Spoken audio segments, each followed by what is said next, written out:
Very good with the recorders, though. We'll go ahead and get started. Are you ready? Yep.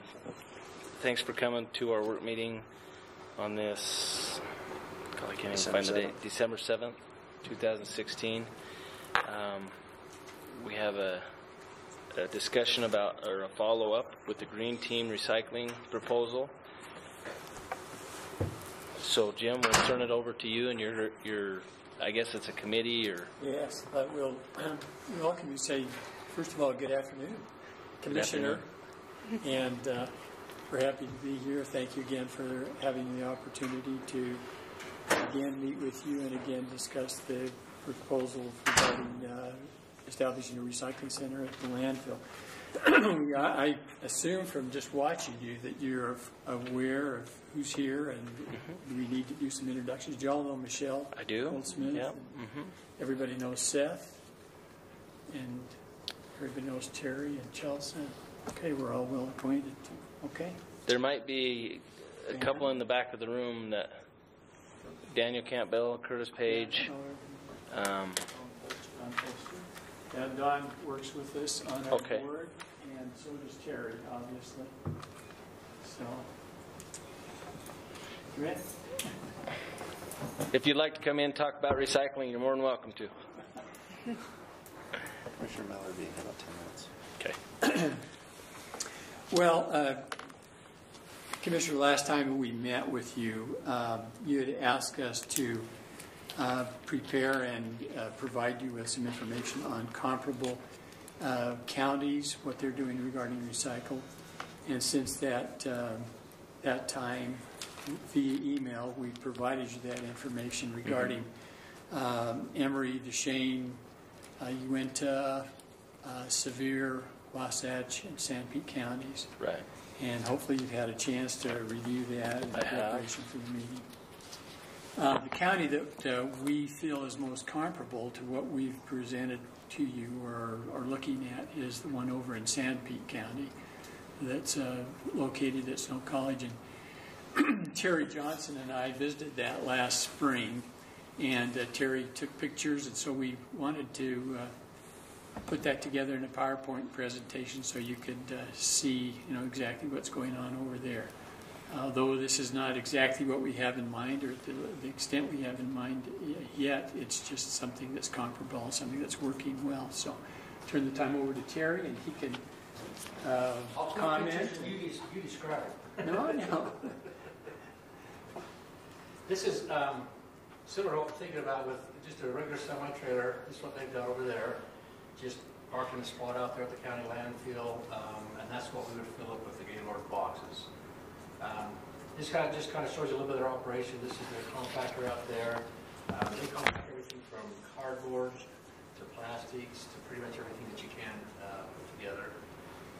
This is a shed that they really formed a great partnership over there between the county, the city, and the college, where coming together they built this shed where they can actually, you can see the compacted materials are all stored right there and ready to transport as soon as they get a full load.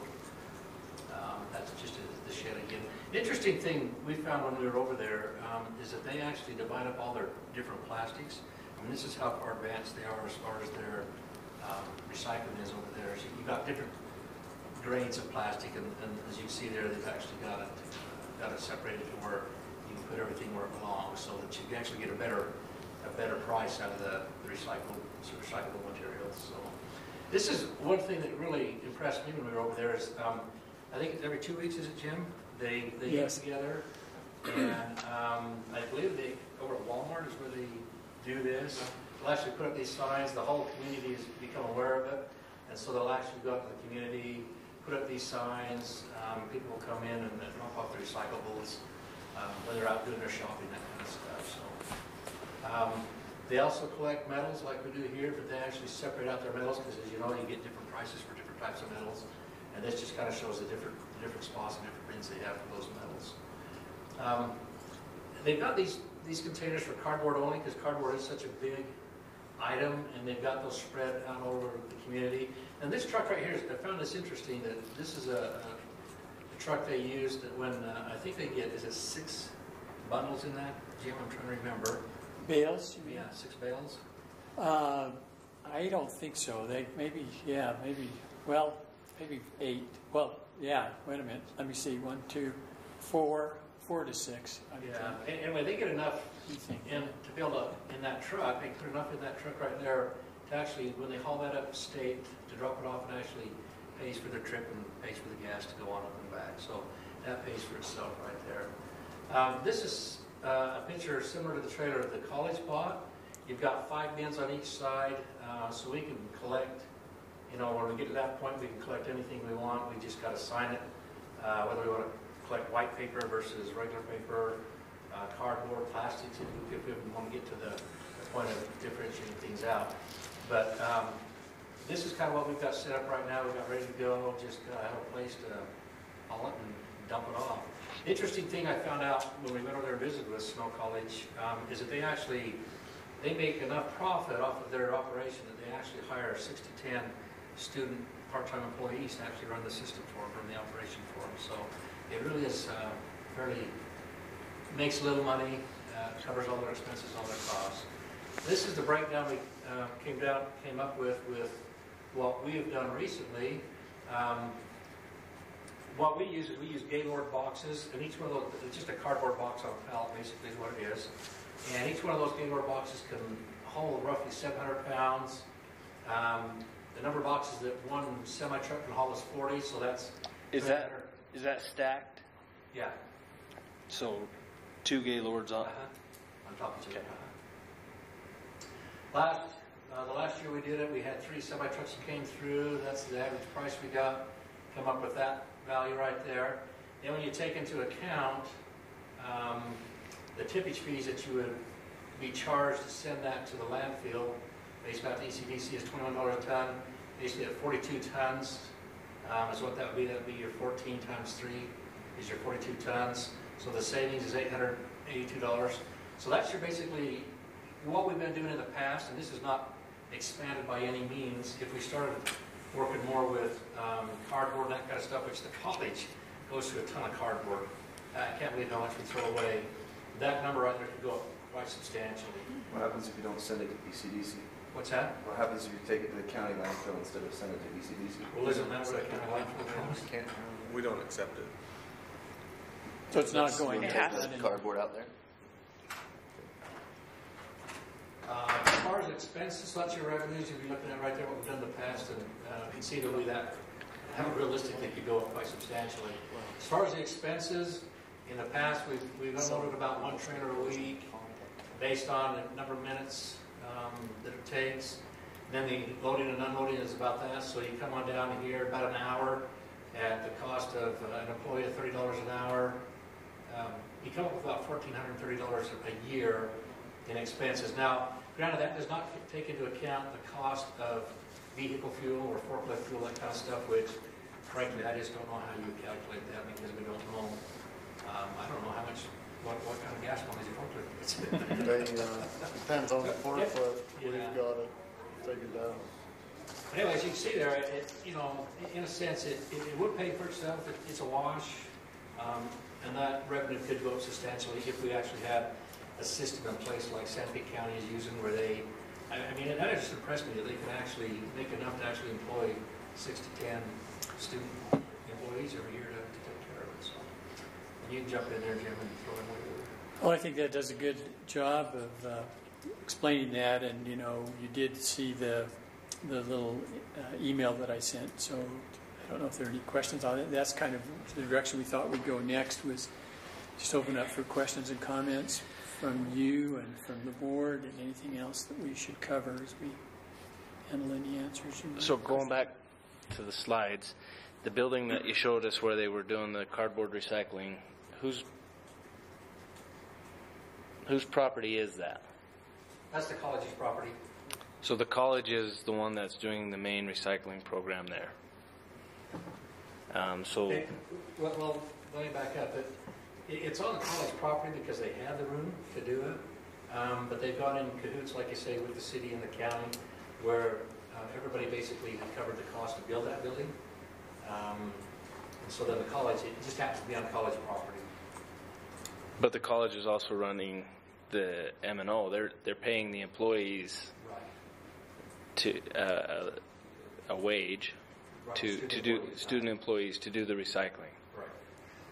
Yeah, and as we said in that email, Commissioner, that's also supplemented by, they have work study people, and so some of that is Service covered by volunteers. work study. Which is The other interesting to thing- me because on the college itself, they really don't have a volunteer program per se like we do. Ours is way more advanced than theirs has even thought about becoming. And so we have lots of volunteers that actually can run a lot of the man hours that go into that kind of stuff. So then the recycling for all the other different kinds of plastics, is that sorted by those students then? Yeah, and actually, if you notice there, they have those boxes out there to where when people drive in and come in, they can actually just put them in themselves. And are those distributed throughout the community, or those are just at the college? As I understand, they're just at the college, and then when they do that recycling day, Right. they will take them out to the Walmart parking lot, and people can also. But that's just one day a week, or One day every 2 weeks. every 2 weeks. Saturdays, every other Saturday. Okay. Because the way it's set up now here is quite a bit different. The way that you guys have been running it, there's the trailers throughout the community, and those have to be brought to a central location. Right. That's where some of the cost is going to be increased, because you're paying somebody to go out and pick them up at Helper, bring them back, unload them, put a new Gaylord box in them, drive them back out, and drop them back off. So And we did figure some of those costs in on those slides. That was cost that we have accounted for. And I can say that I That's the spoke cost. with Gary Harwood, Jim's spoken with Gary Harwood, and Helper City is willing to have an employee bring the trailers in and have them emptied as long as it doesn't take like 2 hours, to do that. So they're willing to do it as long as it's a reasonable time commitment. That's the ones from Helper and Carbonville. okay.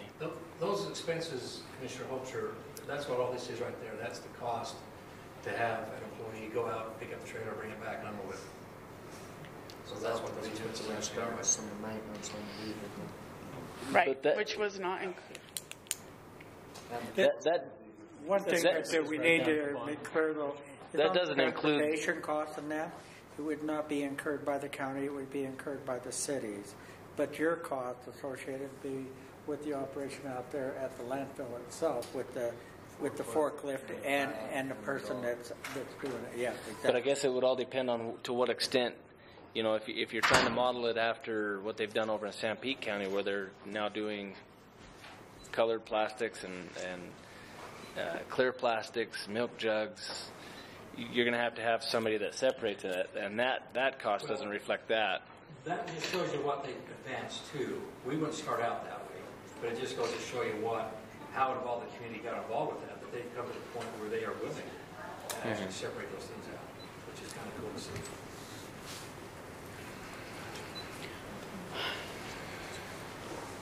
Welcome. So then, what exactly are you asking from the county then? Well, can I just make some comments and then and lead up to that? Yep. If we would. Let me say that I think, thank you, Terry, by the way, and stick around and chime in.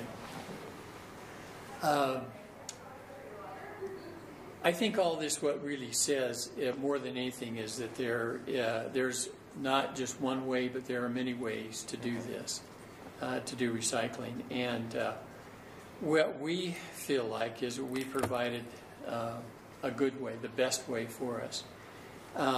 And the reason we feel like it's the best for the following reason. Number one, we feel like it's fiscally responsible, which I know at this particular time of the year, and it's been rightly on your mind. That's what's really on your mind. And again, I bring you back to that. We've always stated, where it might not be making money, it's not costing money. We're breaking even, and that's our hope. And we always have to be alert to the market, just like anything else. We could have a downturn. The other thing that's including that in terms of fiscal responsibility is we've talked about how that might be augmented. So if there is additional labor needed, that can be met by, as we said in our proposal, charging for construction and demolition at the landfill, which we feel like can not only help in a small way the recycling, but would provide additional labor for Dan, and that he needs quite. If we were to charge for at the landfill, we'd have to at least cover the cost of what we're doing currently, because we're not covering those costs as it is. It's just none of the costs at the landfill are covered by anything that happens out there. So it would have to be above and beyond what it would cost to run the landfill. Does that make sense? Did I? Currently. In other words, it's coming out of the general budget. Currently, everything's coming out of the general budget to run the landfill. So if we were to charge at the landfill, we'd have to cover our costs, and then whatever it would cost to cover the recycling, to augment. Yeah, for let the me recycling. see if I follow you on that.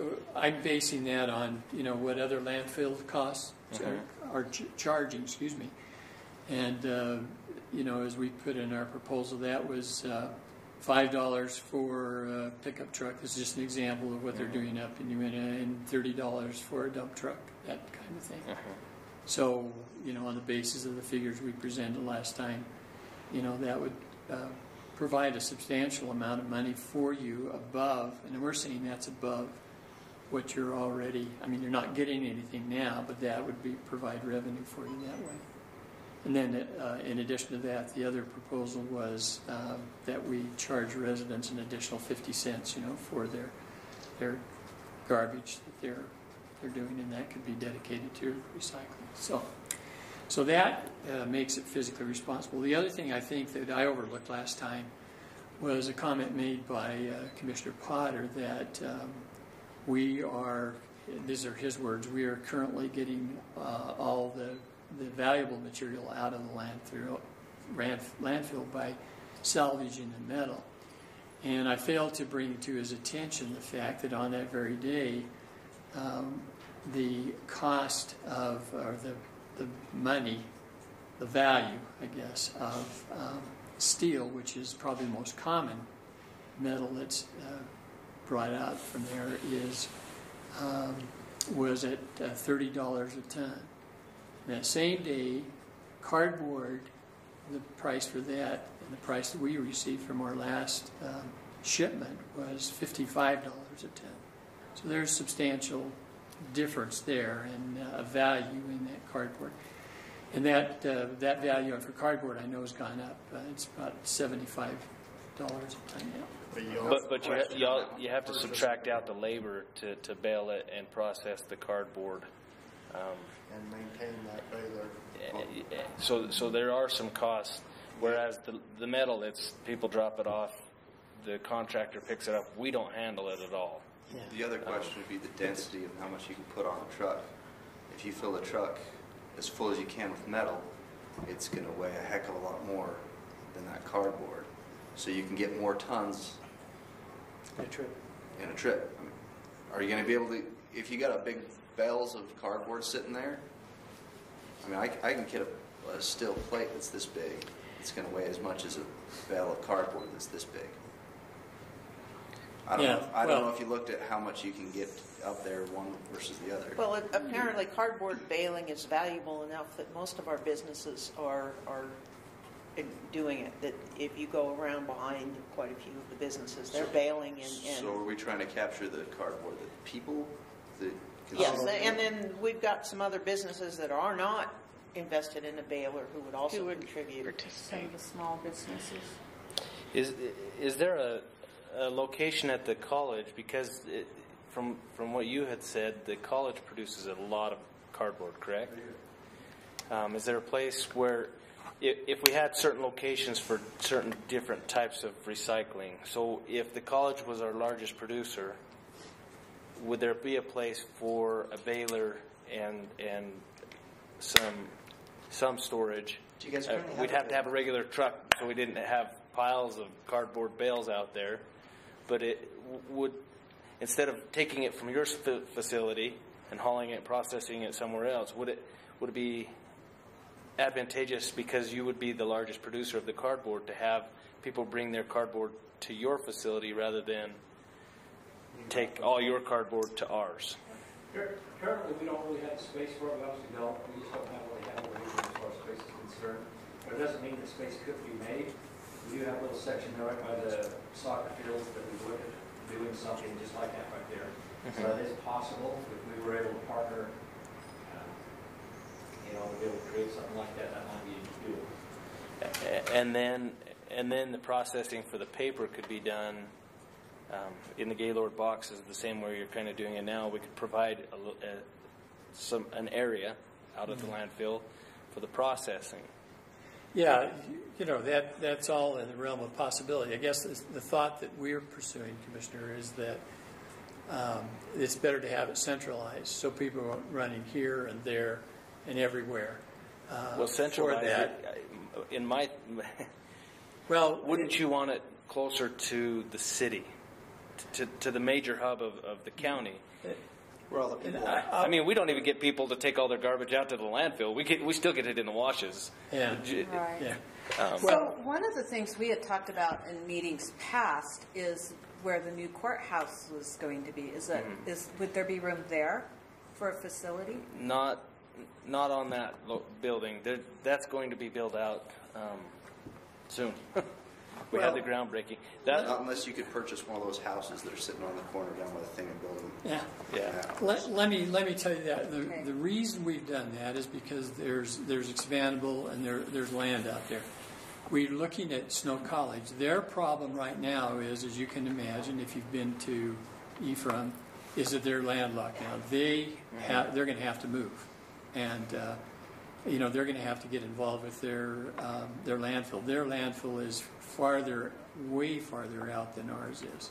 So this is a good. So are they looking location. at moving to the landfill? Yeah, they're looking at moving outside, but he's still near to Ephraim. They're still trying to keep it near Ephraim. Okay. So the point that I think we're trying to make, and Terry's touched on, is that we're really trying to say there is value in material that's not being recouped from there, and probably there's probably even other value, recyclable materials that are being put in the landfill. So that's the point we're trying to make there. Okay. So that's physical reason number one is the reason. The other reasons are that our plan consists of a partnership, and that we think that that's good. Partnership of key stakeholders, that is the citizens, the businesses, and the government. All the people, of course, have something to contribute and something to benefit on that ground. So they all have skin in the game, and they all have reasons to help the program succeed. And some of those that we've looked at don't have that, and they struggle because of that. So that's why we believe this is the better plan. The plan we presented is market sensitive, and you've touched on a number of those things, and I think you've alluded to something, and you always takes your breath away when you see, plastic, what's happening with plastic, and we've all seen that market go down. It's not a good item right now in the recyclable fields. So we're saying when we're sensitive to that, we're growing with the demand. We're not going to be sending up plastics right now. We're not going to be doing anything there's not, when we get it there's no way to sell it. Okay, so we're sensitive to that. And we'll grow with it, both in space, and in commodities. And then... where would we store that if there's no sale for it?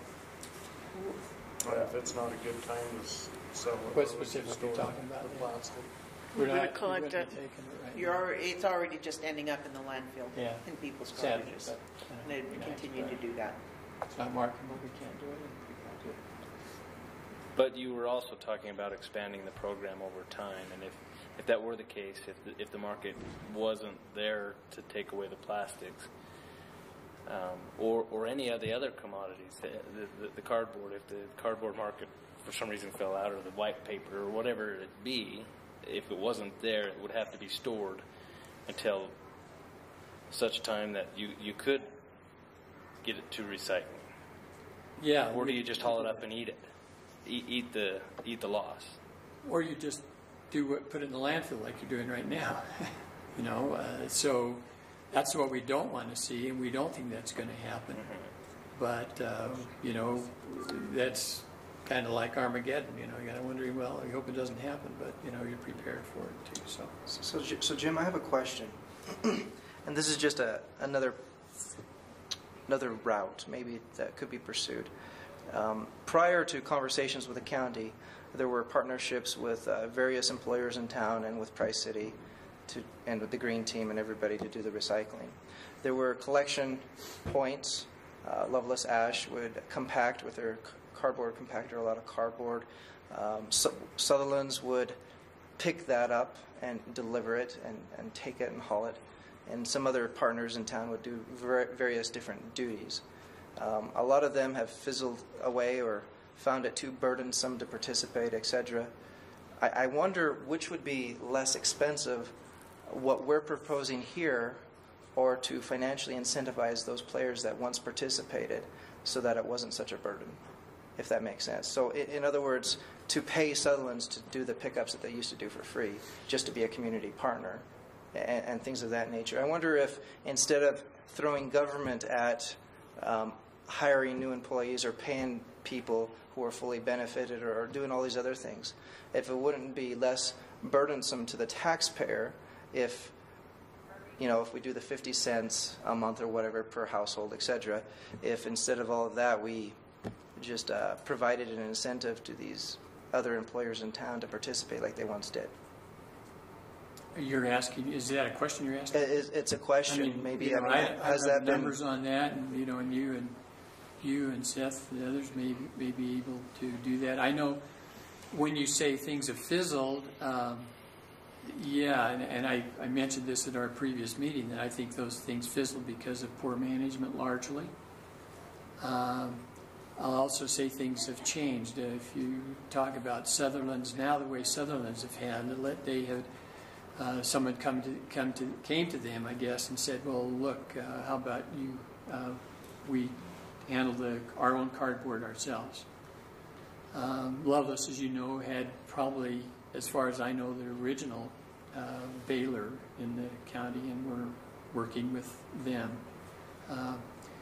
But since that time, then a farmer out in Wellington has come to them and said, "Hey, let's work out a deal where," and he, I think, has worked out with Rocky Mountain Recycling to purchase a baler. He has the baler there.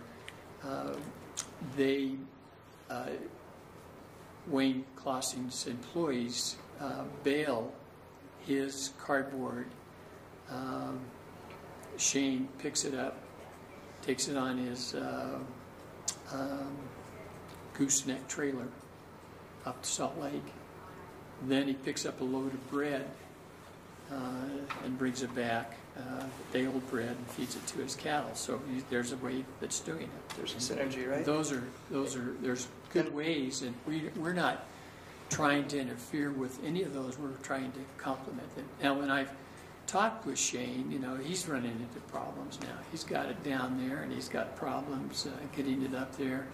I've asked him, "Are you willing? Do you want to expand?" He says, "No, not now, not at all," because he's got too much now, and he doesn't even know if he can handle that. So that's the problem. And again, I'm pointing back there to a key word that we've tried to emphasize here is partnership. That's the beauty of a partnership, because everybody's got skin in the game, and everybody's got benefit in the game, and I feel like that works best. So you can explore that, but I'm thinking our way's best. Well, mostly what I was picturing there is what they're currently doing is currently dramatically less expensive than it would be with our participation.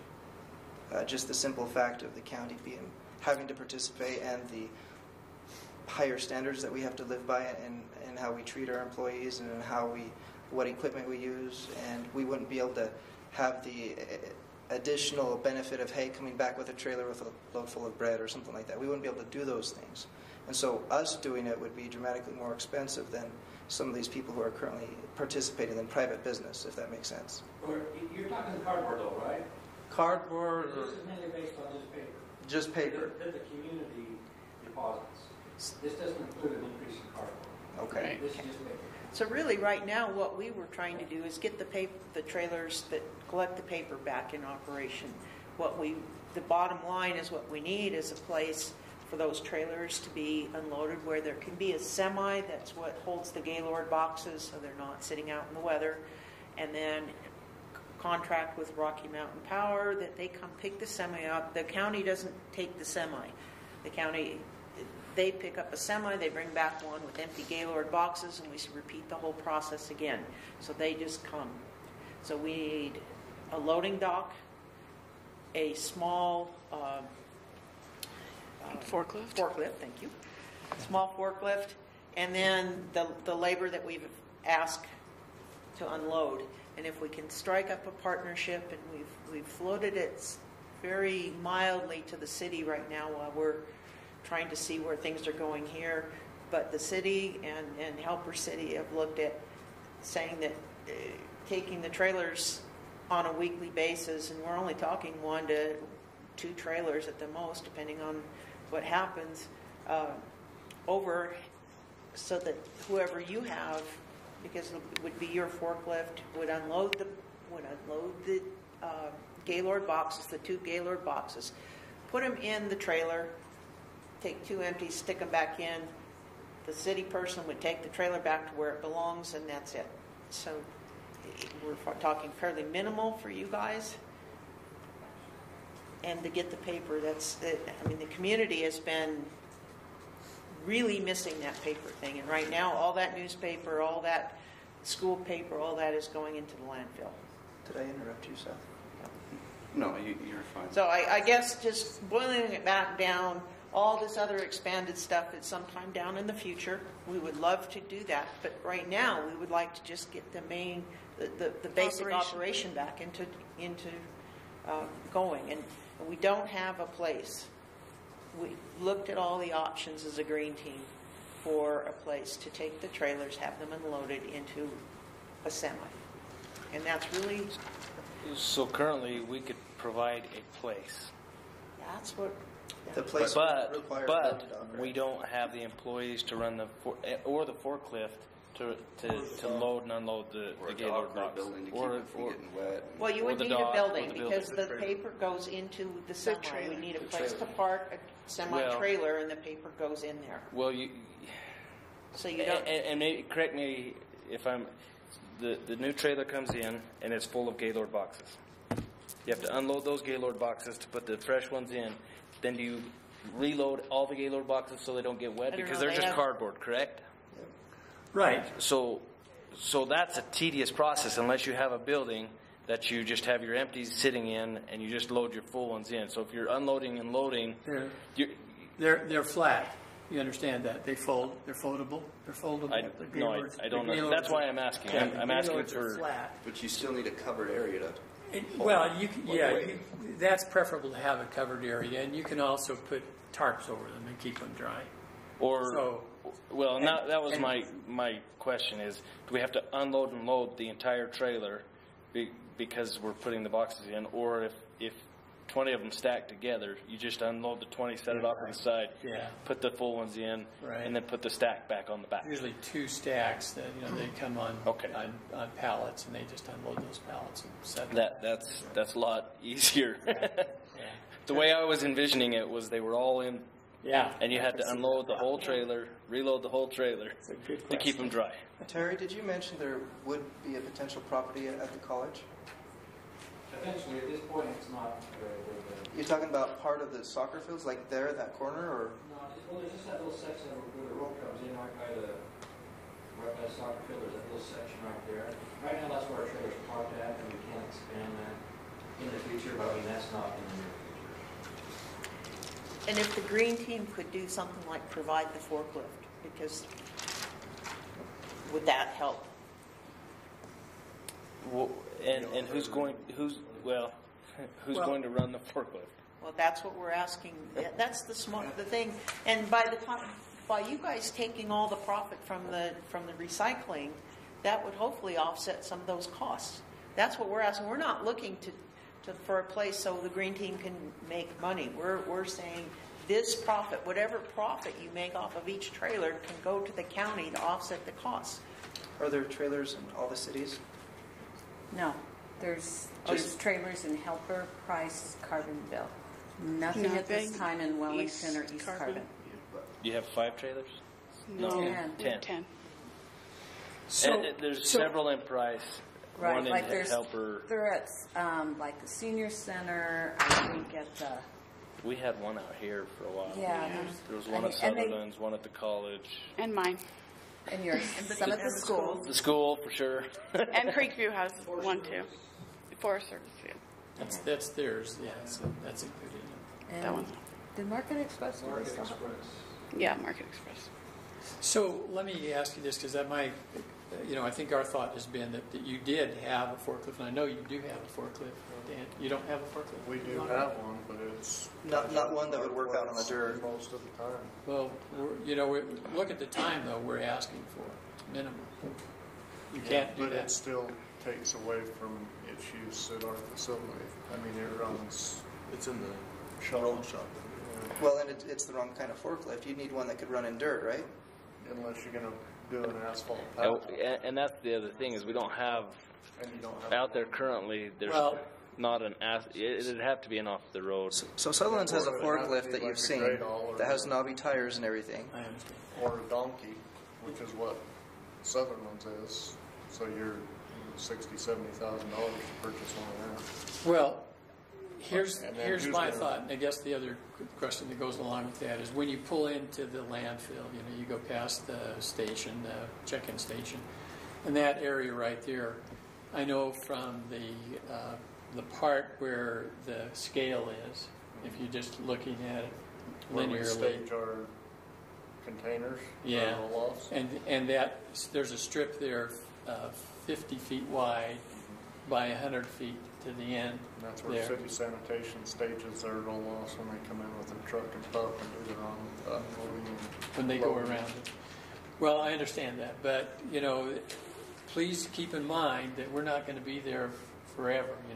The trailer's going to be there, but, the forklift and our trailers unloading in that are not, it's a very temporary thing, which we've said before is we're willing to schedule that ahead in advance so it can work in a concerted way with you, so. Trouble I have with it being right there is we already have problems with the fly garbage in that wash and getting swept away. I see from your pictures there is fly garbage that comes off of it. We're high winds out there, guaranteed. We're going to contaminate that wash that much more with having that facility that close to it. I would hope that we would keep it away from there somewhere else, not directly next to that wash. Do you have a suggestion for? Where? We'd have to either build a place or go level off some ground somewhere out there. I mean, everything we've got now, we currently use. So, I Okay. mean, something is going to have to be. Do you know of Would any there other? be a place over there by the recycling for the metal and that? Is there any area over there? It's, If we could keep things together for recycling in one location. we'd have to do some land level in there to do it. And then, again, there's no gravel, there's no nothing there there. is not. It's true. It's a mess. So as far as collection points for the paper, primarily Price City, you've got 10 trailers. One's in Helper, one's in Carbonville. Are they all the other 8 in Price City?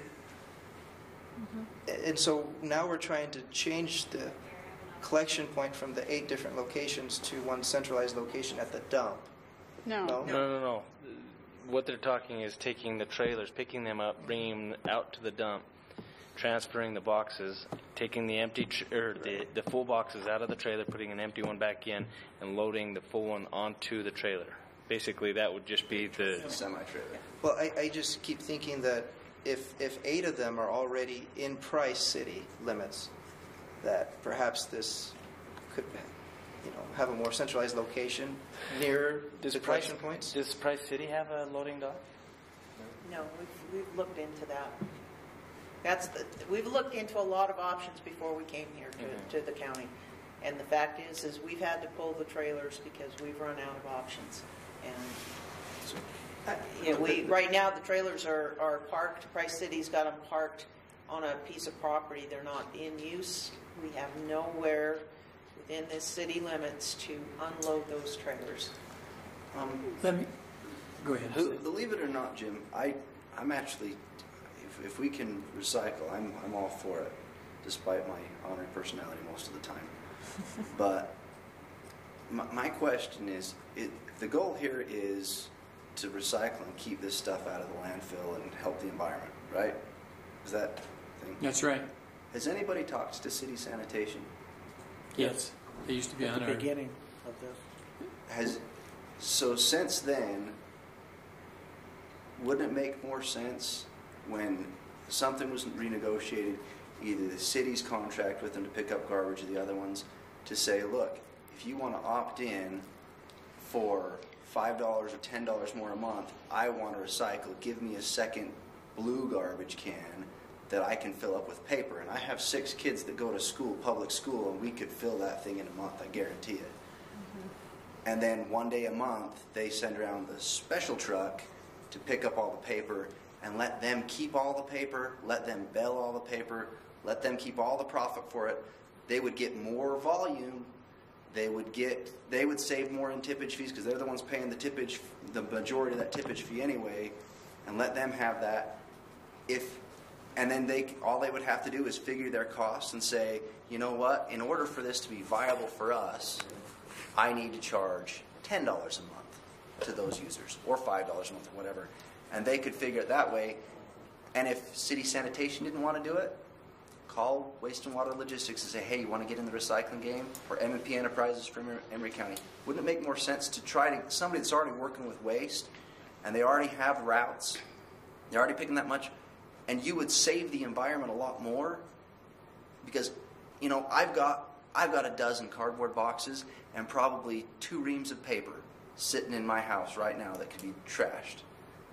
Because I've got a lot of kids, and we do that. It's sitting in a thing, and it's going to ECDC because I do not have time.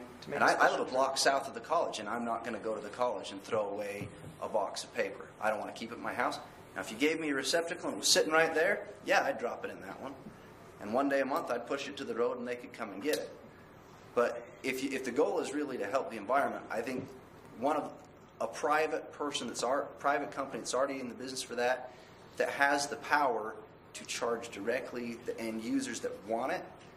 And then we can come back and say, okay, you tried it for this year. You've got 40 households that are participating in your green thing. Then this group could work and say, you know what, let's promote it more. Or could then a governmental entity say, yeah, let's offer to give them $10,000 a year so that amount goes from $10 a month to $6 a month, makes it more affordable, and see if we can incentivize more people to do it, like Commissioner Miller was saying. But they're already in the business of that. They already have the trucks. They're already running by and picking up stuff. It makes a lot more sense to me to let them do what they're good at. And it would get more. You get more garbage out of the landfill. Let me respond to that, Seth, because you're right. But as we've said, Wade was on our committee to begin with, and we discussed that. And obviously, if Wade would have seen the opportunity, he would have done it, because that's the business he's in. It wasn't profitable then. It's probably not profitable now. I don't think so. We're talking about a culture change there. You've got to have the people to do that. Let me give you an example of where that's happened. Spanish Fork, which is pretty near to us, larger. But Spanish Fork, they had to begin with that. They began, I'm sure, at a level like we are. Then they went to opt-in, then they went to opt-out, then they went into mandatory. So that is the way that recycling really does go. And I think eventually, when we have the culture of change and other things for that, that's probably the way it'll happen.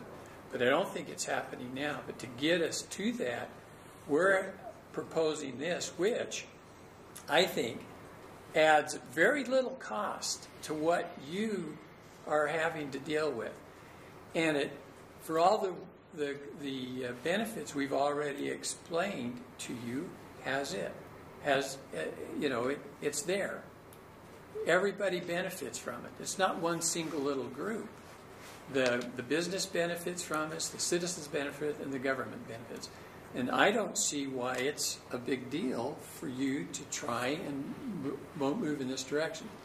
To talk with what Dan's saying, we tried to show you in our last proposal with pictures that it's not a dirty thing. We don't have paper blowing all over and doing it. If you handle it well. And if you want it, then you can go down and ask Colleen Loveless, where we've worked for the last 4 months, how much paper she's had to pick up or her people have had to pick up down there. And we stand on the credit of our history. So it can be done. It can be done right. It can be done clean. Or you can. Let me go back to this in conclusion, commissioners. There's an old saying, and respected, that where there's a will, there's a way. A corollary to that might be where there is no will, there is no way. We feel like we've presented to you very viable ways to get this done, but we cannot provide any of you with the will. The will has to be there.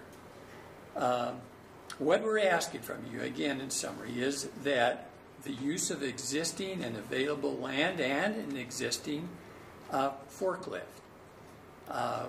We're looking at the use of people, the workers, the workforce, once or twice a week for a third of an hour to unload those. We're looking from assistance, and perhaps also we didn't touch on this, but a small shelter for the collection boxes that would be provided there for the public. And those would be just little lean-tos, that things we would have, we would build them. We were asking for your help in building and locating those. And then probably the most important thing that we're asking for is a commitment to work out the details, to utilize recycling as an effective way to efficiently manage waste and promote the growth of the county. That commitment, in other words, that will, is what we're really looking for. And I guess we're down the bottom line is, will you do it and when? Well, and the last thing I think I want to add is, because the conversation kept going, well, if it's all in Price City, the fact is the trailers are in Price City and in Helper because that's where the businesses are, that's where people come to shop. But the recycling has been a county-wide thing. People come from all over the county, and just because not every county resident is a Price City resident, but every Price City resident is a county resident. Right. And so it's a county-wide recycling effort that we've been doing. The trailers are located in Price because of convenience only, but it has never been something that was a Price City thing. It's been a county. So can the county mandate household pickup for the entire county? we could pass an ordinance, or Okay, let's do it. I'm not going to touch that and tell people. Well, and here, so I talked with Christian. If you guys want to take a copy of this would be the process of putting it to the voters on the ballot. If you guys, So my biggest. Your big concern is my big concern is the cost. Okay.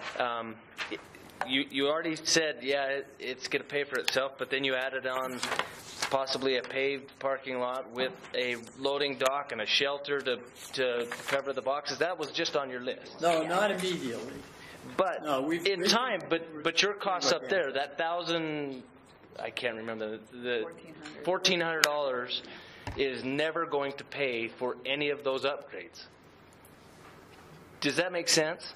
So if we have an end goal in mind of having a nice, fully functioning, fully running facility that has a loading dock, that has a small forklift that can go inside of a truck, that potentially can move into some of the other recycling programs, the the plastics, the glass, the whatever we want, or even get a baler out there for the cardboard, would we not start putting the money into it now and building the program the right way instead of piecemealing it?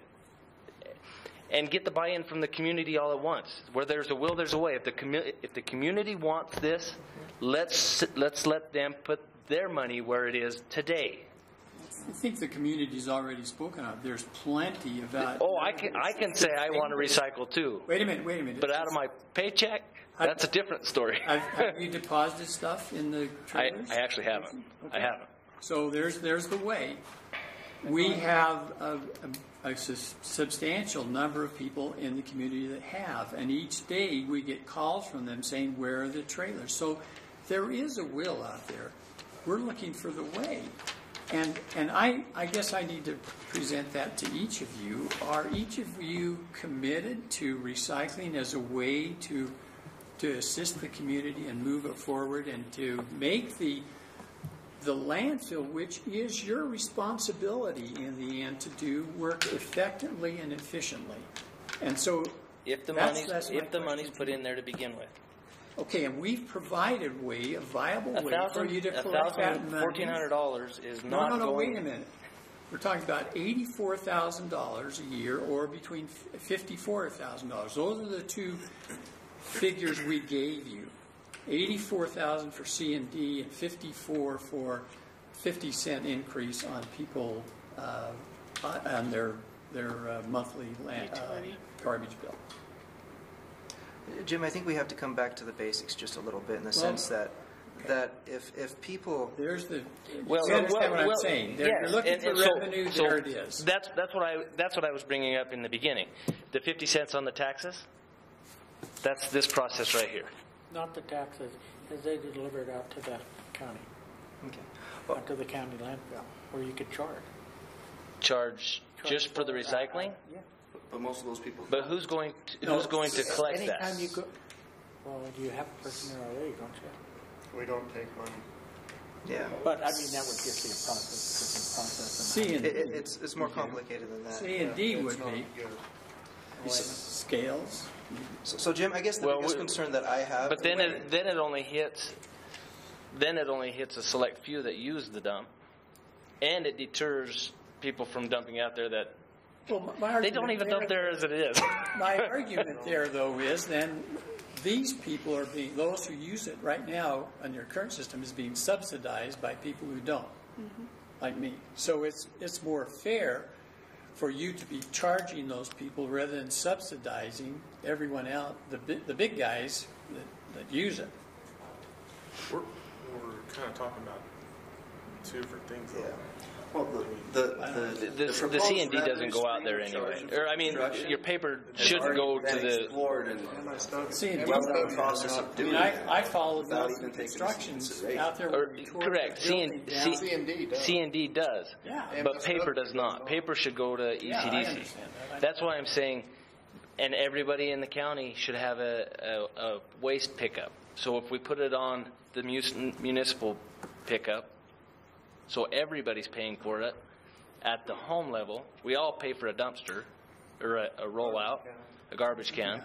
So if we put it on that, We And propose that- both of that's- those as options, That's city sanitation's bill. That's not a Carbon County bill. but eventually it comes back. You know, that, Well, let It me goes say to city something if I sanitation. could. We do the bills. If there's, and I would vote for it, like if it came on a ballot, I've lived where there's recycling. It's great. Yeah. I mean, it kind of makes you feel good about what you're doing. There was like a bin that you put the different The blue parts and bins. pieces in, the blue bins.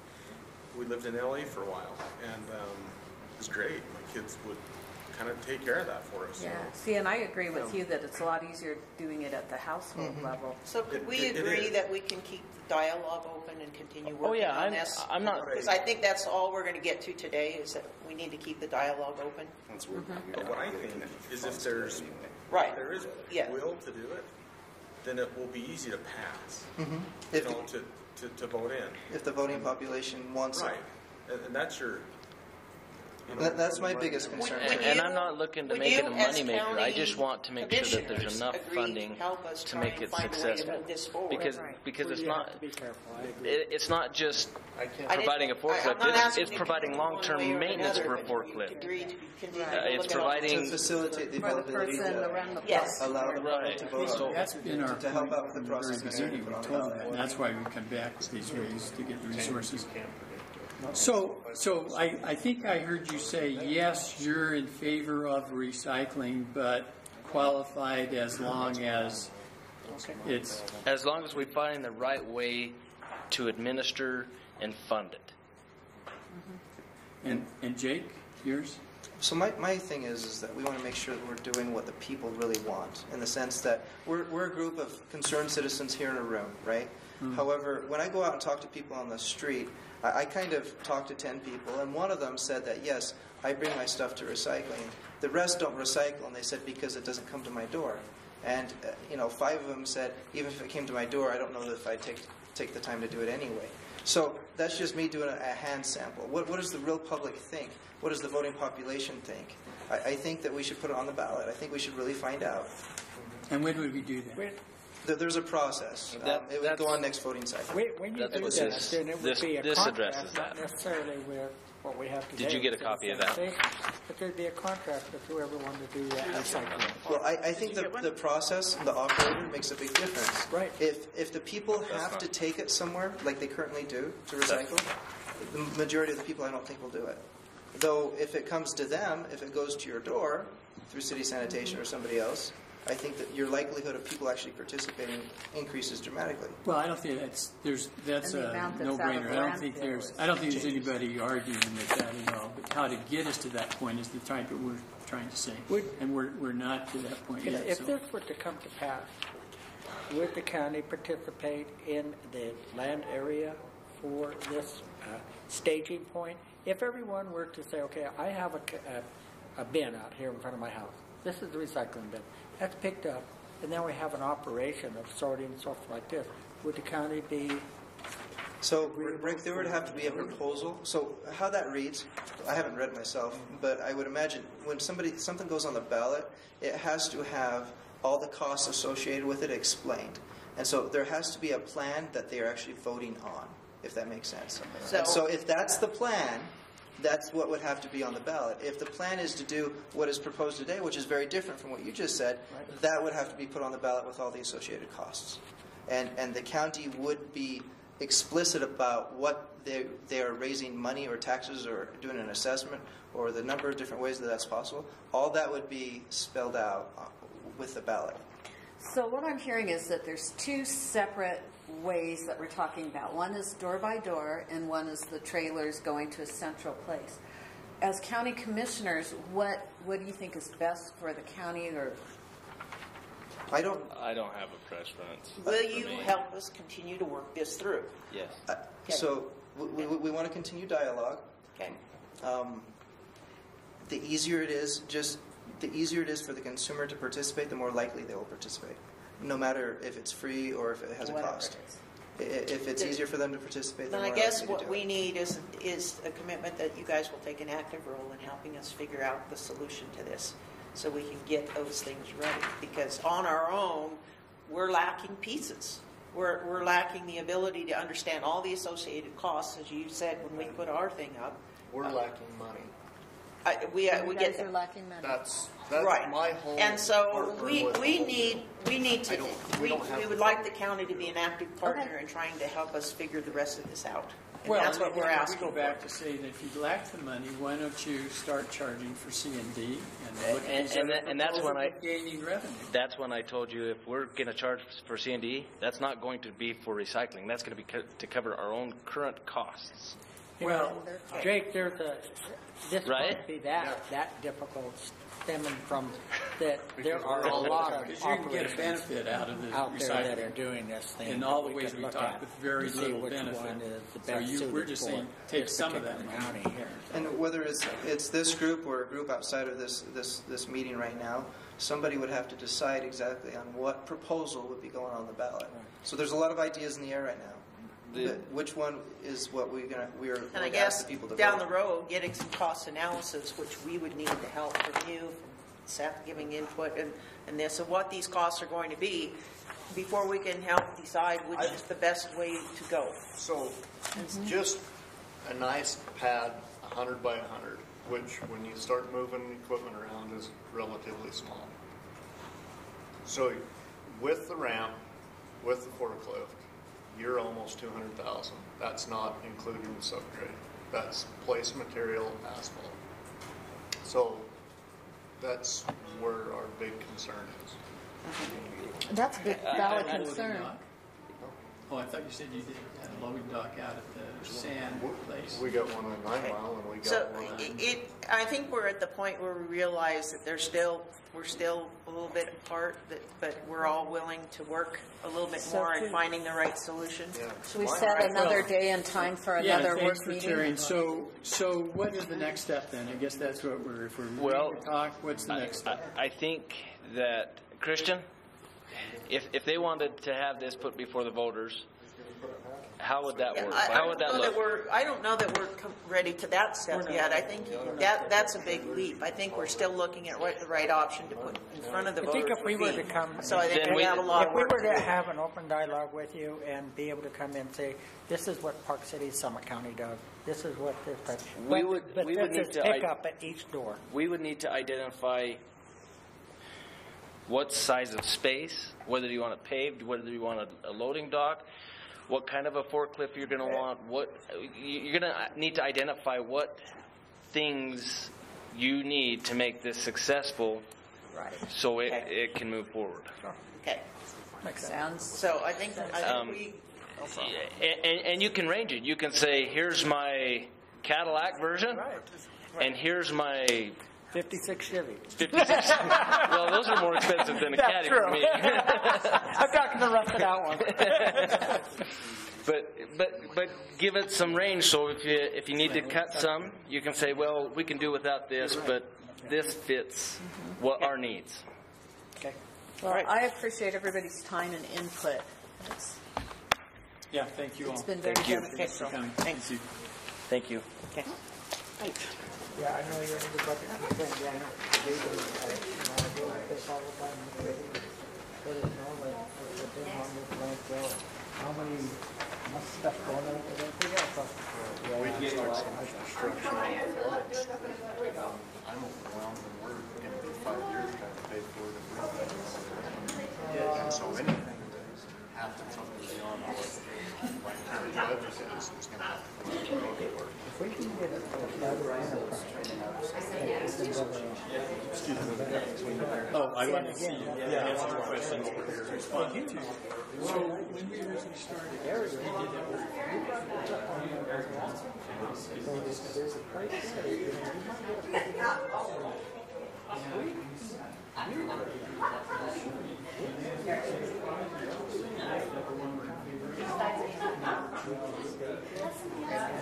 get you guys out of the way.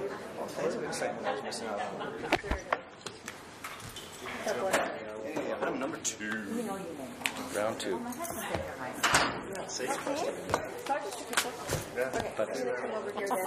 Let's get one more up front, at least. 500. It was half that last time. They No, doubled that for was just the good measure? county portion. Oh, okay. Yeah. Come on, Dan.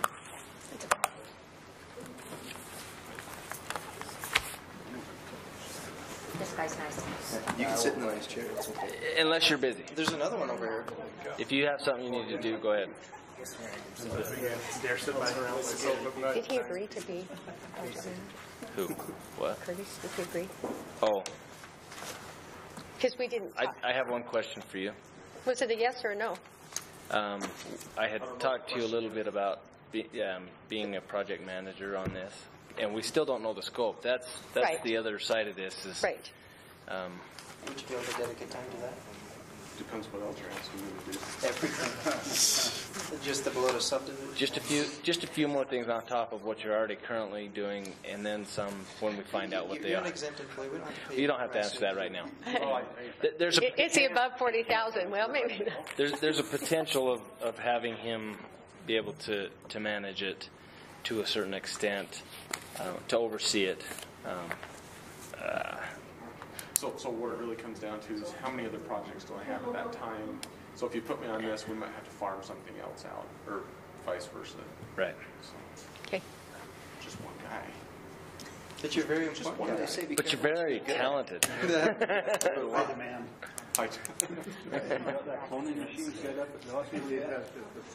Okay. Thanks. Thanks. So item number 2 on our work meeting is update on economic development beautification subcommittee. Mark Holyoke. Okay, so thank you, first of all, for arranging for a special work meeting. We really appreciate that. I would quickly like each individual of our committee to just introduce themselves so both of you as commissioners are well aware of who we have on the committee. It's very diverse, and I think it's what's helped us get to the point that we are to be able to present some items during the work meeting today. So Mark Holyoke and I chair the committee. Let's catch these around the table, and then we'll... Kathy Hannah Smith. Sorry. Jared Hanson. I'm representing Johnson Mill Engineering, not as a committee member, but as an invite to work on the budget. You're a committee member now. No, that's Gary. I'm Gary Nielsen. I'm with Johnson Mill. I'm on the committees. I'm Daniel Campbell, Carter County Road Department. On the committee. Officially. Maybe on his own time. I'm teasing. Yeah. I'm Kathy Walton. Director Church representing construction. Committee. Jason Branson, representing Nelco Contractors. I'm Chelsea Cobb from Jones and DeMille. I'm Rita Baker. I'm Tammy's assistant. Nicole Steele, Department of Workforce Services. And she sits on my committee, but not for the beautification. Okay. She had an interest in showing up today, and we appreciate Nicole and all she does. So I had the opportunity to visit each of the commissioners, and thank you for that individual time.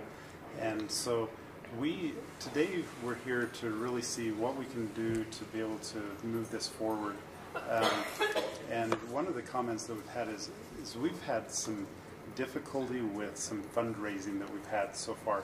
And so we need to step back and decide, do we go ahead and do desert landscaping and not take the time to be able to come up with the funds to bring water, electricity, and greenery to those areas? Or do we wait and try to come up with that funding?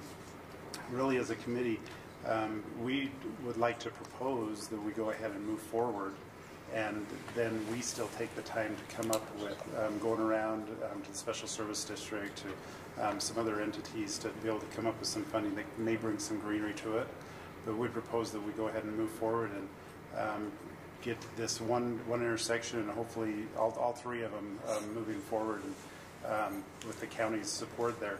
And we really appreciate the support that each one of you have already demonstrated. And so Johnson DeMille, in kind, they're donating their time and their expertise to really come up with some proposed sketches of what it would look like. And so we're in the process there of coming up with some of those things. You as a county are really the biggest supporters of this project, and it falls under the county Economic Development Committee, that I think that it should be the commissioners that really decide what it should look like. And then we can move forward with our efforts to just make it happen. Meaning, I think that you're going to show them the different designs from Jones and Mill, and they can choose from that. Correct. You ran into some difficulty as far as fundraising goes. Talk to us about that. So if we go back and look at the budgets, and so I gave each one of you a copy of the estimates that it's going to cost. We've got the costs of running water and electricity, so boring under, and then the greenery purchasing and planting all of the trees and the shrubbery.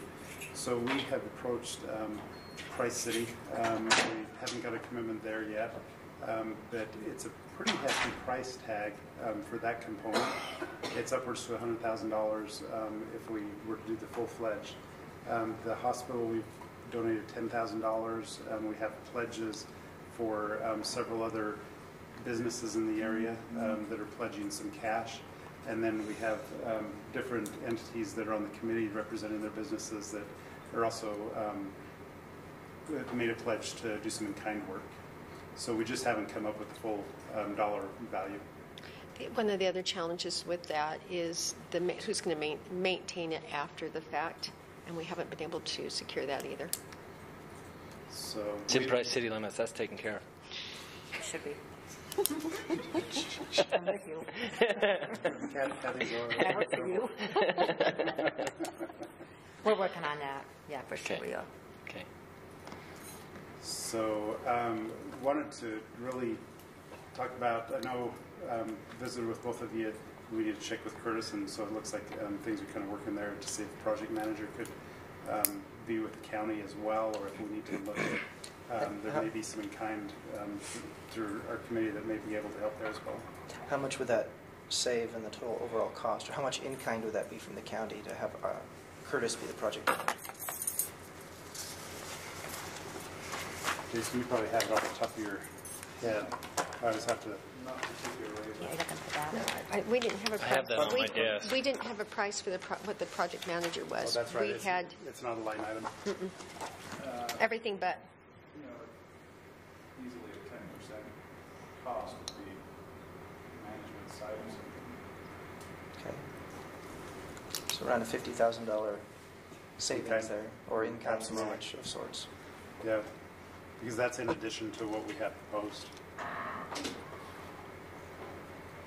And so I think that one thing that would be beneficial if Curtis is able to is then you know the product that you're getting because it's one of your own. Can I see that again? I was talking with Daniel.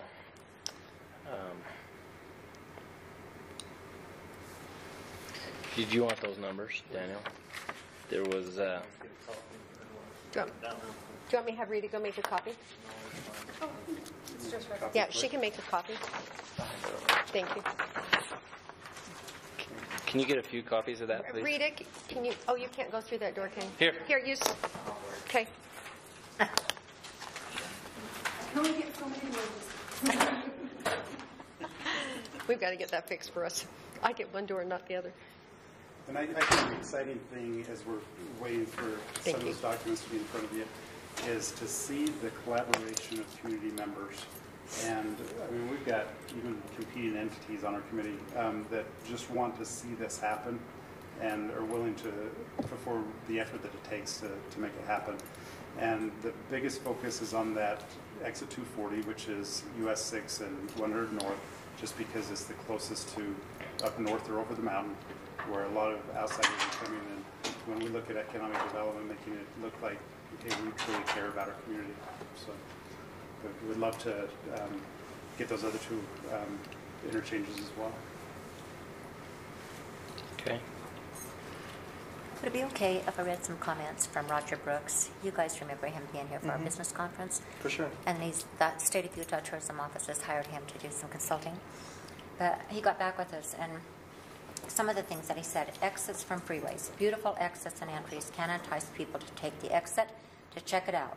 The landscaping there and first impressions will be lasting impressions. Your gateways are a direct reflection on you as a community. They should be beautiful and should make a statement about who you are. Think about it. Front yard landscapes, think entranceways into residential subdivisions.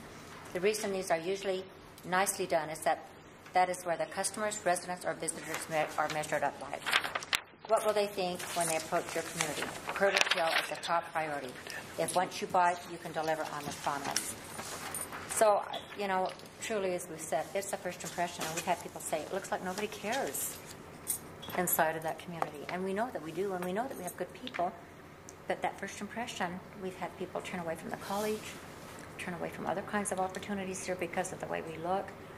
And that's how I guess some people measure us up. So we do think it's important. You probably do too. You see lots of entrances across the state that have done what we're trying to do. So I think it's key to our economic development efforts. It's key to the conference we're bringing here in June. It's just key for good business. One other comment that I have, as Tammy and I met with each one of you individually, it's about 2/3 of the square foot acreage of each of those 4 quadrants on this one interchange that we're proposing. Commissioner Potter made a comment. He says, you know what, if we can do in kind there and take the natural boulders and the rock and go all the way to the end, he says that would make such a big difference. He says, just next time you take that off ramp, just look at those tails. And so I did that afternoon. I just went and drove by, and I was like, wow, there's not even any weeds there that are mowed. It's just ugly. And so his suggestion is, hey, why don't we just go ahead and let's do it right and extend it all the way. Yeah, not with greenery, but just extend it and do the rock garden all the way, which I appreciated. Which you can use some sterilant and some other things to keep the weeds down for 10 years or however long they're good for. Yeah. And are there some plants, some cactus or something that you could plant to give it a little bit of variety, but that we don't have to water? We were just discussing out there, and Jared, you could probably speak up with some of the expertise that you guys know, that we may be able to find some that, you know, if it's junipers or some of the pinyon pine or something. Potentially some trees, if we pocked it like they do when they do the reclamation, so any water that does fall stays in that area and it can soak in, you may be even able to get some other trees to grow and give it some variety. I think there's some options. You know, obviously, number one, best to get the most greenery is going to be some sort of a drip or irrigation system. Another thought is, you know, you do some terracing with some side hill ditches that will retain the water that sheds from up above and can hold it on that elevation. You could get something going along those elevations. My suggestion is maybe involving others within the community that have expertise. Just to name a few, you've got Jerry Anderson to help with your walkway landscaping and plants that were put along there that were contributed by Utah State, Eastern, USU Eastern. You've got Wes Ward, who owns a local landscaping business that could give you some, and also Dave Basinger, that could give you some excellent opportunities to say this is a drought-resistant plant, this one's going to be low maintenance, and get some field advice from them. But I think that there's some shrubs, some forbs, maybe some small trees that could thrive in these conditions and add to that. But as far as the irrigation and getting the water there and everything, that ticket's $100,000 roughly, right? It's about $50,000 just to get the irrigation system installed. We're also looking at some of the local businesses to see if they can do some in kind for boring underneath the roads, and then all of the trees. So yeah, about $100,000. So that's probably your biggest O&M ongoing maintenance item Really, too. 60. That's true. So this one here. So we have Rick and Terry here with us from Price City. We know where Kathy kind of sits as far as her opinion. What do you guys think as far as participating on a monetary level to help out with from the city? The water situation, getting that all plumbed out there, and the ongoing upkeep of that? For the initial cost of putting a sprinkler system in, no, I don't have a thought on that right now. I haven't been involved in it, but you know, anything. I went to the same workshops on tourism with with my two default tab, but it is definitely one of the key focuses is into the city. Is the first blush as you come into it. You know, everybody lives under those refrain of the budget. I understand that, we are too. But somewhere along the line, we're going to have to realize that it's not just the tourism part that we're looking at, but we're infusing monies into the county today. If we can come up with the money, infuse that money today for jobs to do these types of projects.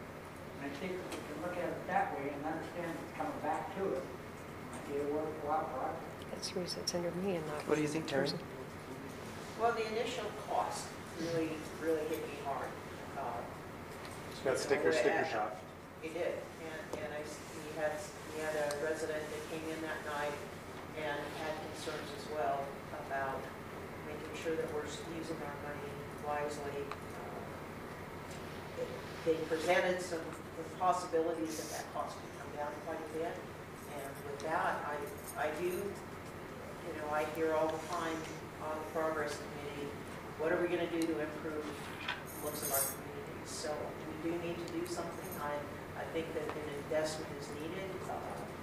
hope we can find that balance between that cost and the improvements that need to be made. And that, you know, I feel like it would support the project. But again, that first cost, getting really, really hard. Do you have some preliminary drawings? I mean, I guess that's kind of the next step to kind of identify what we want out of this. Do we do a xeriscape? Do we do a full sprinkling system with drips? Or do you have some of those drawings? Do you have some of those concepts so we can kind of look at it and explore some of the options, some of the cost differences? The county can potentially provide some of the gravel, some of the boulders for riprap.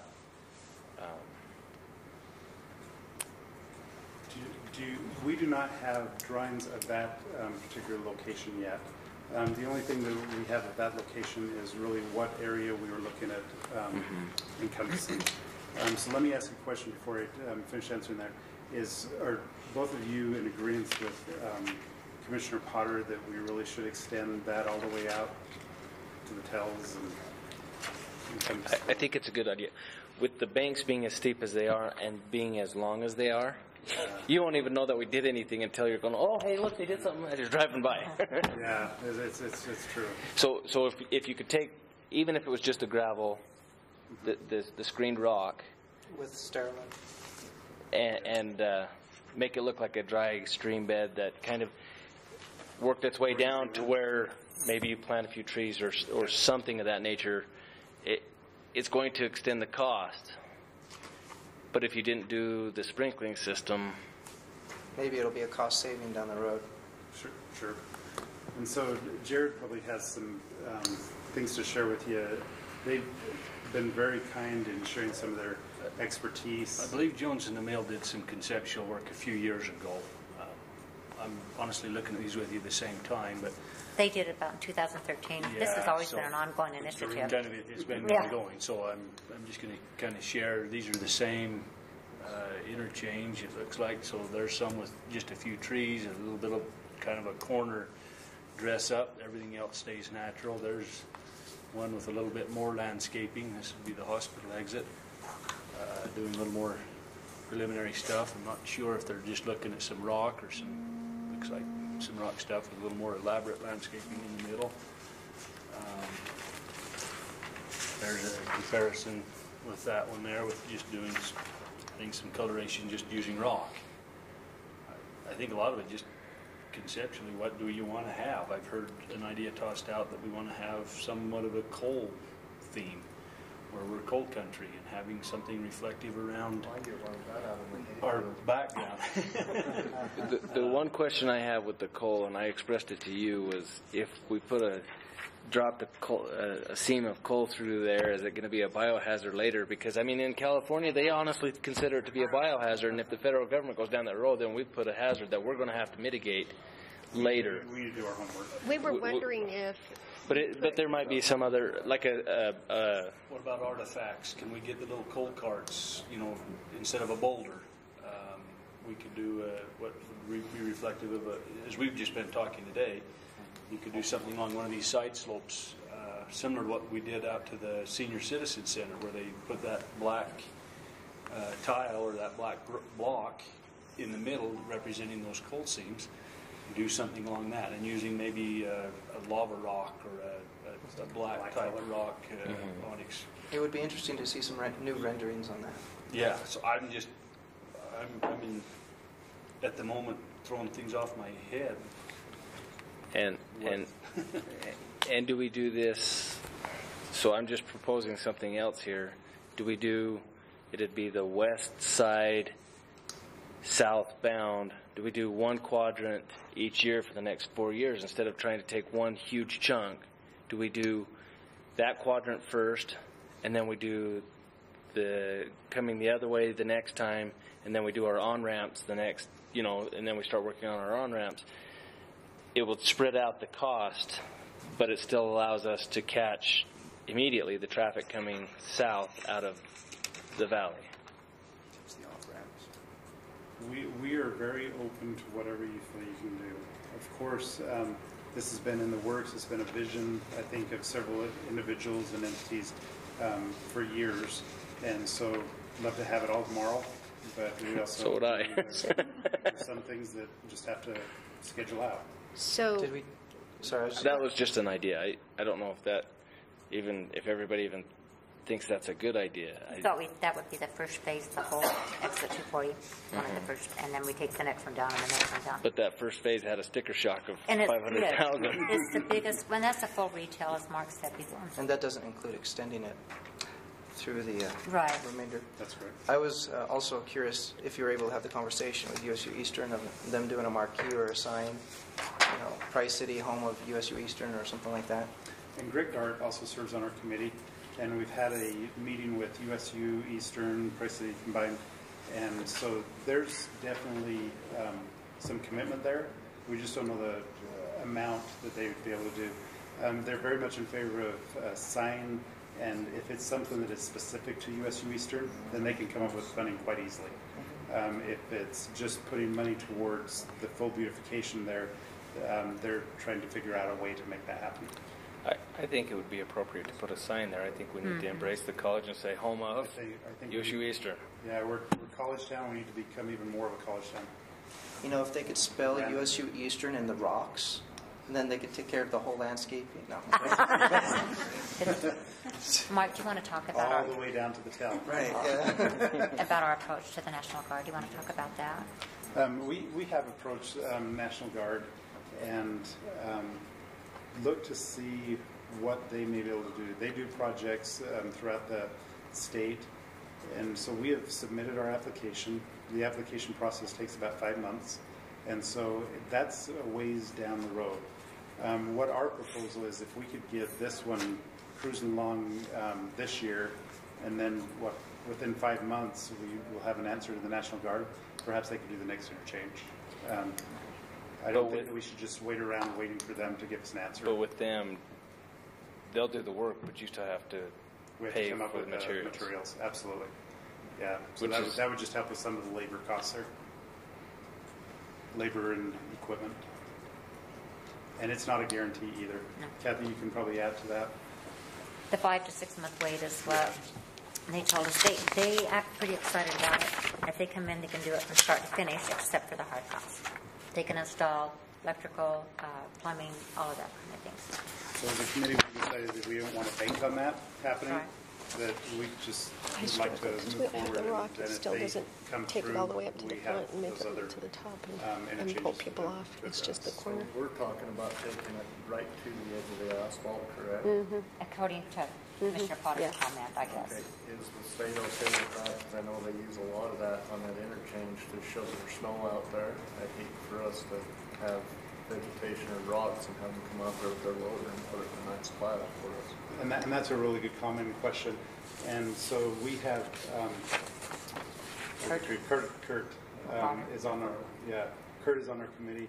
And so we will have to make sure that we get everything approved through UDOT before we proceed. Because I know they have strict rules on boulders close to the travel Visibility. Well, and just a hazard if a car goes off and brings into one of them. If we make it deep enough for the gravel, it'll be like a truck ramp. A suicide ramp. That's right. Sorry, that was off. So as it stands right We need now, that you're once in looking a while. at the county maybe participating at a level of around 250,000. Hopefully Price City at 100,000, and then 150 from other sources. To be able to take care of the entire. To take care of everything that was listed prior to the extension, Plus project And manager. again, that. plus a project manager outside of that. Project manager. Correct. So what would your preference be? To have some trees and some foliage there, or to do just a xeriscape and get it all done as quickly as possible? If Price City is interested in the maintenance and upkeep, I think the xeriscape would be the most economical feature for them. Knowing that Right. knowing that you can still go in and plant at a later date. I mean, you just scrape off the. We're going to talk about allocation of monies and that, because as we council member. You can't. Speak myself, so that Oh, I don't think we're going to allocate. We're not allocating money. We're not. We can't do it either. There's a quorum of us too. We're just throwing out numbers. What he said about 100,000. Yeah. Come closer, Rick, so you can hear it. I don't know if I want to come closer to this group or not. They're just talking in general. Yeah. They're just talking in general. We have Yeah, nothing's been approved Okay. or will be approved in this meeting. All right. Can't be. So you were talking about trees could be added later if needed or whatever. Yeah, I mean, there's potential that you could do that as well. Go in and do, instead of doing it in quadrants, you go in and you get your rock down, get your boulders placed, and then if we can come along with some money, we could put in the... That's our preference. As long as it's been plumbed before we just do that. This one, or is that for all three? No, this is for this That's one. just exit 2. And again, it's estimated retail. So. And I like the option of maybe looking at some other hardy type plants that we may not need to have an irrigation system to. We do some design to. So this some is certain really trees. this is really throwing it out, but that's who I am and that's what I do. If we did the xeriscape, would you consider doing all three right away? Would there be enough product, enough? I don't think so, because it would be even the in-kind work, we're taking people from other projects. So one at a time would probably be the best. We would need to get new quantities too if we were to do the entire. Because the county's portion was talking about a substantial amount of rock of different sizes and stuff. And then I don't know who would be doing the placement of the material. But even if we just supplied just the boulders and the gravel through our county pits, if we expand those clear to the ends, we're going to have to get some new quantities to. We may be crushing all year just to. There's not very much there. I haven't looked at the quantities. No, it's not that bad. Tammy's question was if we were to do all 3 exits at once instead of staggering them out through the years. And I was thinking it'd be too burdensome on our resources. So we crush throughout the entire winter. So the screened rock, we don't have a huge call for it. Like we don't use it that often. So we use it for bridging or through swampy areas or in some washouts or that. So the rock availability is going to be there. The larger stone is going to be at our pits. So you would have the haulage costs if that was the route that the county decided to take. Either us haul it or whoever the contractor was haul it out of our pit. We could provide the materials. We also found some other to give it a variety. I didn't know because I didn't know what we were looking at. I didn't know if we were going to do kind of like up north where you have a red rock and then a sandstone, and they're separated. Just to kind of give it a pattern in the. Daniel found some options for some other rock, but we would have to haul it. It's from Duchesne from Duchesne County and Uena County. So There's what some would the other cost? options. What would the cost for something like that be? Depends on which pit we pull it from. Some pits are free, and it would be just hauling, and other pits were. We're $1 a ton if it's a sitla pit. Okay. So that's, which isn't astronomical. I mean, it's $40 a truck, which isn't that Well, Price far. City is committed, talking to Miles Nelson, our Public Works Director, to doing similar kinds of things. When we're not as busy, come in and do the kinds of work that you're talking about also, maybe even hauling from the basin, whatever. So and so... And Price City's been really good. They helped us on our sand haul this Sure. year. And that's an option too. If you wanted to do some sand, we've got that red sand. You could put some to retain that sand in there. It would give you. Yes, you could put a piece of sandstone in the middle of it.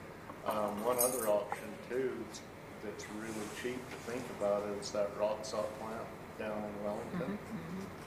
That's $50 a truckload of flat cut rock. They look really nice if you put them in.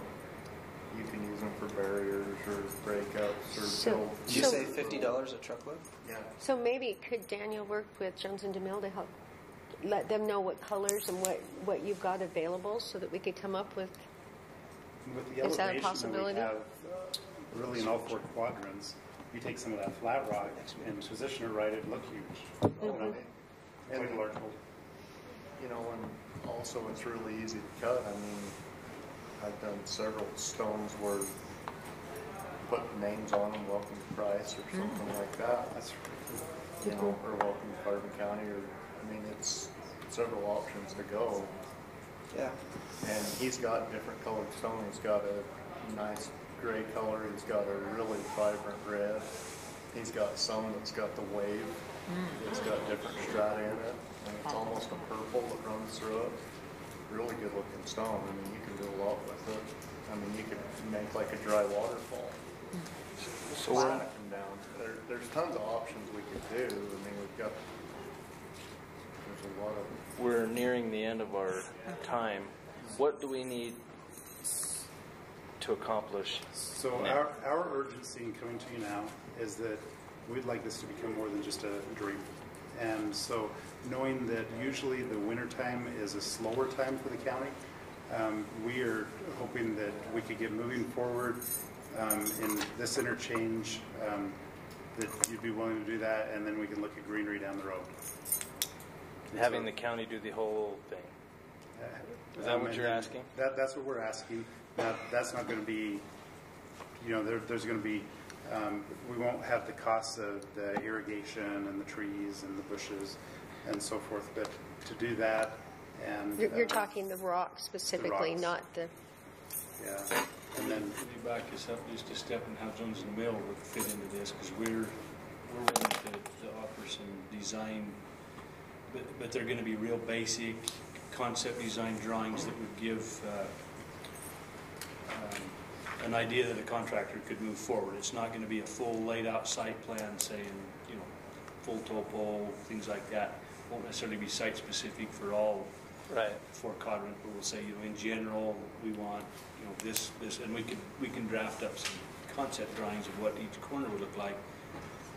And so we just need to have that, you know, we want to have this color rock, these 3 color rocks, or if we're going to use soft cut rocks, give us that information on what you want to have and what the, enough that we can draw. And I think that's something that the committee ought to go look at. That's a good is go look at those stone that's available down there, look at some different options, see if that's maybe a way you even want to go. Maybe look up some xeriscaping, get some pictures of some general ideas of what you think would work in that area, knowing that the 4 inside slopes are very steep. We're going to have to address that somehow, and it can be done with just gravel, or it can be done with the big flat rocks, or a mix of both. And the other thing is that we do have some cash donations that we do have plans on. I don't want to speak for Nelson or Nelco, but they're willing to help out with some in kind as well. Here I am speaking. Why don't you speak? Derek? Yeah, we have pledged some limited cash. That's just the way we operate now. But also with some in-kind work. Okay, so maybe if some hauling, either some hauling or some placement. What we're committed to right now would be more of like the surveying and Jones and Mill. If we could get, you know, what the scope of work is, there'll still be surveying involved. You know, where the different things start and stop. We could commit our surveyor to that. And just like every other department, I've heard a few times about the seasons and the other jobs and projects going on. You know, it's hard to commit if you don't know when it's going to take place. And we don't want to commit. Yeah, you're going to have a whole crew to go in for a month.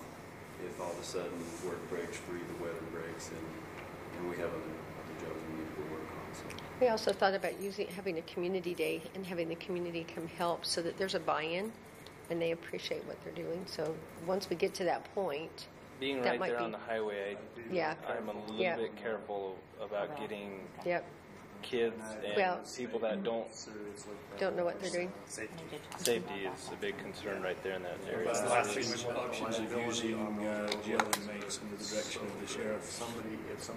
He's out there. That's a conversation we can have. I can talk with him. There's a potential. We've used him in the past for different projects. Raking some of the gravel out. Even for maintenance. Even for maintenance. There's a potential for that. We're using them more and more.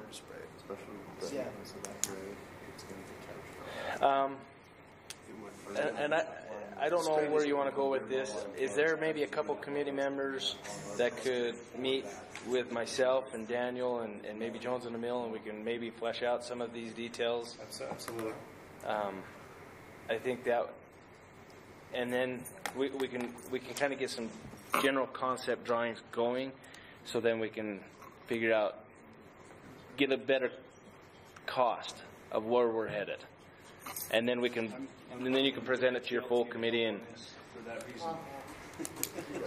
How soon do you think you could have some conceptual drawings?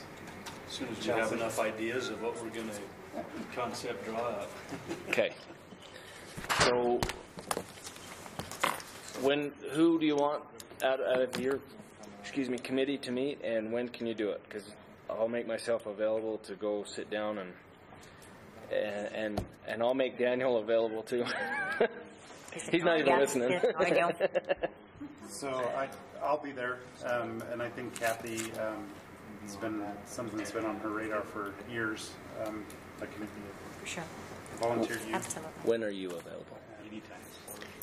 Do you know, we have a meeting tomorrow morning, don't we? No, it's next week. Next week, sorry. We're meeting on the 13th. I'm a week. Next Tuesday Yeah, morning. I'm a week ahead. We have. I can meet tomorrow morning if that's available for anybody else. And I think it would be best to have someone from Jones and DeMille there at our meeting as well. Right, and that's why I'm saying I would need Daniel there to talk about some of the details, Jones and DeMille, and then a few of the committee members to just start hashing out, maybe pulling up pictures, getting ideas of what we want it to look like, and go from that point. Really start. Would you all like me to go get pictures of our stone, the stone down at the pit, and bring them to that meeting? Duchesne County would be the only one that might be a little bit of a trick getting over there to get it. That brown one. And we could even do it in one of the evenings as well, if that works better for everybody. I'd like to get Miles, if I could here also, to be, hearing what we're talking about. Gary and I was just talking about. Yeah. And so maybe give us a few days. So tomorrow's a little too quick. Yeah. And do you think maybe we should talk about this on the 13th? It's just Tuesday that we get together. Would that be okay, Casey? As a committee, we had talked about it. And pardon? Could you send out a calendar invite?